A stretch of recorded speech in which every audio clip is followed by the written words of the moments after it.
Yes, सो हम last video में यहाँ तक कर रहे थे। हमने रेनॉल्ड्स ट्रांसपोर्ट थ्योरम सेकेंड पढ़ ली थी, which is D by D T integral over V psi D V is equals to integral over C V del phi by del T plus gradient of psi W D V. Okay, अब हम इसको total derivative में लिख रहे हैं, तो complete जब हम पूरा कंबाइन कर दिया तो हम इसको ऐसे भी लिख सकते हैं। कैसे? हम इसको कैपिटल डी बोल रहे हैं और इसको हमने ऐसे लिख दिया। तो ये कैसे आया, इतना पार्ट मैं आपको बता देती हूँ। सी, जो ये होता है gradient of psi into W, इसको हम psi dot gradient W plus W dot gradient psi ऐसे लिख सकते हैं। ठीक है, एंड वी नो दैट कि del psi by del T plus W vector dot del psi is equals to D psi by D T. ठीक है, इन दोनों इक्वेशंस को जब मैं ऐड करूँगी दोनों साइड्स पे, तो दिस प्लस दिस, तो इससे ये पूरा कैंसिल हो जाएगा। तो हमारे पास क्या क्या बचेगा, दिस प्लस दिस, यानी कि del psi by del T plus this is equals to which is, यानी कि ये वाली साइड आ गई है ना, del psi by del T plus this is equals to क्या आया हमारे पास, D psi by D T plus this one psi dot gradient of W. ठीक है, ये हमारे पास आंसर आया लास्ट में। तो हम इसको कैपिटल डी में जब, अगर हम देखो, हमें बस सिंपली ये याद रखना, ये इक्वेशन हमारी बन के आ गई, इतना तुम्हें पता ही है। देन अगर हमारे पास कभी भी del psi by del T अगर डेल में है और उसको हमें कैपिटल डी में कन्वर्ट करना है और प्लस में ग्रेडियंट है, तो उसको हम कैसे लिखेंगे, gradient of two variables given है तो उसको हम फर्स्ट वाला बाहर और ग्रेडियंट ऑफ सेकेंड लिख देंगे जस्ट सिंपली। ठीक है, ये चीज़ हमारी आगे भी काम आएगी। ओके, नेक्स्ट स्टेप जो इंपॉर्टेंट चीज़ है which is mass conservation principle and equation of continuity. अब हम इक्वेशन ऑफ कॉन्टिन्यूटी पढ़ेंगे, एक तो मटेरियल वॉल्यूम अप्रोच के through and control volume approach के थ्रू। ठीक है, तो पहले हम देखते हैं total amount of mass of a fluid within a volume remains conserve during the process. ठीक है, मास कंजर्वेशन का मतलब यही हुआ। फर्स्टली हम पढ़ेंगे मटेरियल वॉल्यूम अप्रोच के लिए। Let's consider material volume V T enclosed by surface S T moving with fluid velocity Q vector. ठीक है, अब इसमें हमें लेट करना है कि psi of R T is equals to rho of R T with the mass density. Then में principle of conservation क्या होगा, एन ऑफ आर टी, जो हमने पढ़ा था ना total mass within volume, तो वो क्या हो जाएगा, integral over V rho dot D V which is constant, क्योंकि हमने पढ़ा है कि टोटल मास तो कॉन्स्टेंट रहेगा। ओके, तो D N by D T over material volume is equals to D by D T of this integral is equals to zero. Then equation number 5 से, which is equation 5 क्या थी, ये थी। अब इसमें देखो, साई को तो आपको रोबोट करना है, तो D by D T of C V, और जो वी है वो तो इस बार कंट्रोल वॉल्यूम है ना, तो V T is control volume. Psi को हमने रो डी वी पुट किया plus integral over C S rho Q dot. Okay, क्योंकि हमारे पास ये जो है ये चीज़ ज़ीरो है, ये वाला पार्ट यहाँ से। ठीक है, रो डॉट डी वी का D T is equals to zero, तो सिर्फ इतना पार्ट बचेगा, is equals to C S rho W क्या है, Q vector dot N vector D S is equals to zero. ठीक है, अब हमारे पास, हाँ, क्योंकि ये हमारे पास ज़ीरो था तो इसको हमने लिया है और ये ज़ीरो था हमारा। ओके, ये ज़ीरो है तो हमारे पास ये equation is equals to zero आ जाएगी। इसको उधर लेके जाएंगे तो माइनस का साइन का आ जाएगा। तो ये जो हमारी इक्वेशन आई है, क्या आई है, D by D T integral over C V rho D V is equals to minus integral over C S rho Q vector dot N vector D S, which is our integral form of equation of continuity. Equation of continuity की integral form आई है। हम अब differential form निकालेंगे, तो उसके लिए D by D T, ये चीज़ क्या है, सी वी वाला rate of increase of mass with in control volume, और ये माइनस वाला क्या है, नेट इंटीग्रल मास फ्लक्स अक्रॉस सी एस। तो इक्वेशन 6 और 7 से क्या पता चलेगा हमें, 6 एंड 7, सेवन्थ इज दिस। तो इससे हमारे पास जो इक्वेशन आई है, यानी कि ये ज़ीरो होना चाहिए और फिर ये भी ज़ीरो होना चाहिए।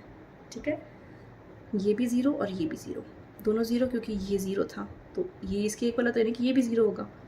तो तीनों आपस में ज़ीरो, मतलब दोनों आपस में ज़ीरो हैं। सिंस वी इज़ आर्बिट्ररी, तो del rho by del T plus gradient of rho Q is equals to zero, which is the differential form of equation of continuity. Okay, so हमारे पास ये आया है del rho by del T plus gradient of rho Q vector is equals to zero. ठीक है, यहाँ से आया ये, क्योंकि ये भी ज़ीरो है तो डेल रो प्लस ये इज इक्वल्स टू ज़ीरो होना चाहिए। इसका इंटीग्रल हटाएंगे तो ये भी ज़ीरो आएगा, विच is the differential form of equation of continuity. ये हमें याद रखनी है। देन इसको अगर हम थोड़ा खोल के लिखेंगे तो ये ऐसे लिखा जाएगा, और इसको हम सिमिलरली, क्योंकि हमने जैसे पहले देखा था, तो उसकी हेल्प से हम क्या बोला था कि अगर डेल में है उसको हम कैपिटल डी में कन्वर्ट करा, तो ये तो D rho by D T हो जाएगा प्लस सिर्फ फर्स्ट वाला बाहर यानी कि rho dot gradient Q, rho gradient dot Q, ठीक है, rho gradient dot Q is equals to 0। ये भी इक्वेशन आ गई। अब इसको हम थोड़ा लॉग में भी लिख सकते हैं, क्यों? क्योंकि अगर हम लॉग रो से, अगर हम रो से पूरी इक्वेशन को डिवाइड कर देंगे तो 1/रो आएगा यहाँ पे, एंड 1/रो D rho by D T को हम D by D T of log rho भी कह सकते हैं, क्योंकि लॉग रो का डेरिवेटिव भी आएगा 1/रो D rho by D T, तो इसीलिए, ठीक है, ये इक्वेशन भी आ सकती है। तो इक्वेशन 8, 9, 10 क्या है? Equation of continuity. Mostly integral form जो है वो ज़्यादा जनरल होती है दैन डिफरेंशियल फॉर्म। ओके, अब हम पढ़ने वाले हैं कंट्रोल वॉल्यूम अप्रोच के फॉर्म में इक्वेशन ऑफ कॉन्टिन्यूटी। इसकी भी हम वही दोनों चीज़ें पढ़ेंगे, पहले तो integral form and then differential form.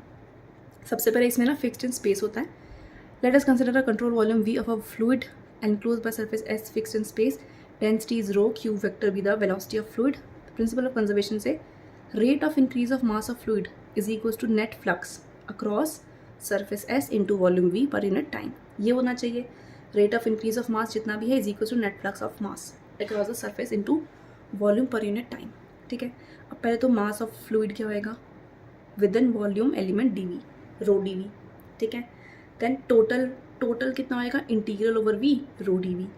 Local rate of change क्या आएगा? Del by del T integral over V rho D V. इसको हम integral over V del rho by del T D V भी बोल सकते हैं। यहाँ तक आ गया। देन क्यू वेक्टर क्या था? Fluid velocity at any point of surface element D S of surface S. N vector क्या है? Outward unit normal vector to D S. तो mass of fluid crossing area D S in unit time from inside to outside, यानी कि out flux जो हम निकाल रहे हैं, आउट फ्लक्स या फ्लक्स क्या होता है? Density into normal velocity into time into surface area. Density, normal velocity, surface area and time, ठीक है। तो rho is density, Q dot N is normal velocity and time is 1 and D S is surface area. तो क्या बन गया? Rho Q dot N vector D S. तो total out flux क्या आ गया? Integral over S this D S. Total influx क्या होएगा? नेगेटिव ऑफ दिस, है ना। आउटफ्लक्स अगर ये है तो इनफ्लक्स क्या आएगा? ये, क्योंकि नेट फ्लक्स तो कंजर्व होना चाहिए ना। तो इसको अब हम गॉस डाइवर्जेंस से कैसे लिख सकते हैं? गॉस डाइवर्जेंस में क्या था? बस एन को हटा के ग्रेडियंट लगा दो माइनस ऑफ, और ये वी में चेंज हो जाएगा ना, एस वी में चेंज हो जाएगा, integral over V gradient of rho Q vector D V. Principle of conservation of mass से हम क्या कह सकते हैं कि ये दोनों चीज़ इक्वल होनी चाहिए। कौन कौन सी चीज़? एक तो हमने ये देखा, ये वाली equation should be equal to this one, तो हमने वही चीज़ आपस में इक्वल रख दी, या इसको ले लिया पहले इसने ना, इसको ले लो। तो ये हमारे क्या आ गए? Integral form of equation of continuity, ठीक है। Now if rho Q vector is continuously differentiable over volume V, then ये दोनों अब गॉस डाइवर्जेंस, हाँ ठीक है, वो गॉस डाइवर्जेंस अब लिख दिया वाला स्टेप इसने, तो उससे हम इनको कॉमन निकाल सकते हैं। इधर ये प्लस का हो जाएगा और टोटल इंटीग्रल लेंगे तो ये आ जाएगा, इधर प्लस हो जाएगा, दिस विल बी इक्वेशन। तो अब इसका इंटीग्रल अगर 0 है तो क्योंकि वी आर्बिट्रेरी है and conservation of mass hold कर रहा है, देन इसका अंदर वाला भी 0 होगा, ये चीज़ 0 हो गई। उससे क्या है? डेल रो और D rho by this plus सिर्फ क्या बताया था? अगर डी आएगा तो सिर्फ बाहर, और ये gradient Q is equal to 0 which is the differential form of equation of continuity. यही दोनों चीज़ें हमने उस वाले में निकाली थी, किसमें? मटीरियल वॉल्यूम अप्रोच में, ठीक है। और सेम हमारा कंट्रोल वॉल्यूम अप्रोच में भी आ गया, same equation of continuity in integral and differential form. Integral form में क्या है? रिवाइज करते हैं, integral over V del rho by del T D V is equals to minus integral over S rho Q vector dot N vector D S. और differential form में क्या है? D rho by D T plus rho gradient dot Q vector is equals to 0। Okay, now हम कुछ particular cases पढ़ने वाले हैं, particular forms of equation of continuity. Steady flow के लिए हमने क्या पढ़ा था कि del rho by del T 0 होना चाहिए, और अगर ये 0 होगा तो ग्रेडियंट, यहाँ से देखो अगर ये 0 है तो यानी कि ये 0 बचेगा, तो ग्रेडियंट ऑफ, इससे देखो gradient of rho Q is equals to 0, ये लिखा है। For homogeneous and incompressible fluid the density rho is constant. Incompressible के लिए अगर कंप्रेस नहीं कर सकते तो वॉल्यूम कांस्टेंट तो डेंसिटी कांस्टेंट। तो उसके लिए क्या हो जाएगा? Rho dot Q vector is equals to 0, gradient of Q vector is equals to 0। अब अगर fluid motion is of potential kind में क्या होता था? Q vector is equals to minus gradient 5, ये होता था। तो अब इसको हम यहाँ पुट करेंगे, फिर क्या हो जाएगा? क्योंकि gradient of q is equals to 0 and q vector is equals to minus gradient 5, तो इसलिए gradient of minus gradient 5 equal to 0 which is gradient square phi is equals to 0, which is the Laplace equation in velocity potential phi. तो ये क्या है? Equation of continuity for irrotational motion of incompressible fluid. ये क्या है? Equation of continuity for irrotational motion and of incompressible fluid. ठीक है. Then third is a fluid motion is possible only when equation of continuity is satisfied. ये कह रहा है कि फ्लूइड मोशन पॉसिबल ही तब है जब इक्वेशन ऑफ कॉन्टिन्यूटी सेटिस्फाई हो रही है. Then the fourth point is, ये जस्ट आपका वो है कि आप हर कोऑर्डिनेट सिस्टम में इक्वेशन ऑफ कॉन्टिन्यूटी को कैसे लिखोगे.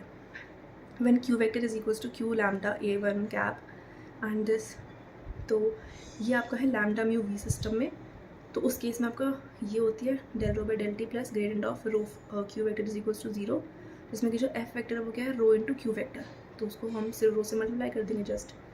तो हमारा जो फाइनल इक्वेशन बन के आएगी किसी भी सिस्टम के लिए वो ये वाली इक्वेशन होगी, which is del rho by del T plus 1 by H1 H2 H3 del by del lambda H2 H3, जो नहीं है दोनों ऑपोजिट वाले, rho Q lambda plus del by del mu H3 H1 rho Q, और ये similarly, ठीक है, is equals to 0.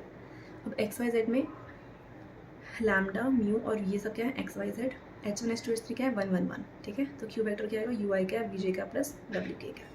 तो इसके लिए क्या हो जाएगा? Del rho by del T plus del rho by del rho u plus rho v और इसका रो डब्ल्यू इज इक्वल्स टू 0. तो एक्स वाई जेड कोऑर्डिनेट के लिए del rho by del T plus rho times del u by del x plus del v by del y plus del डब्ल्यू by del z is equals to 0. R theta z के लिए H1 H2 क्या होता है? 1R1. ठीक है. तो इसके लिए हमेशा यहाँ पे 1 बाई आर आ जाएगा और अंदर आर से यहाँ मल्टीप्लाई रो और ये सब सिमिलरली लिख देंगे. सिमिलरली आर थीटा साइन में उसमें क्या होता है? H1 H2 H3 क्या होता है? 1R sine theta. तो ये क्या हो जाएगा? दिस प्लस अपॉन में 1 by r square sine theta, और सिमिलरली अंदर की इक्वेशन हम लिख सकते हैं. So this was it. अब हमने पेज 25 तक कर लिया है. Next will do in the next video.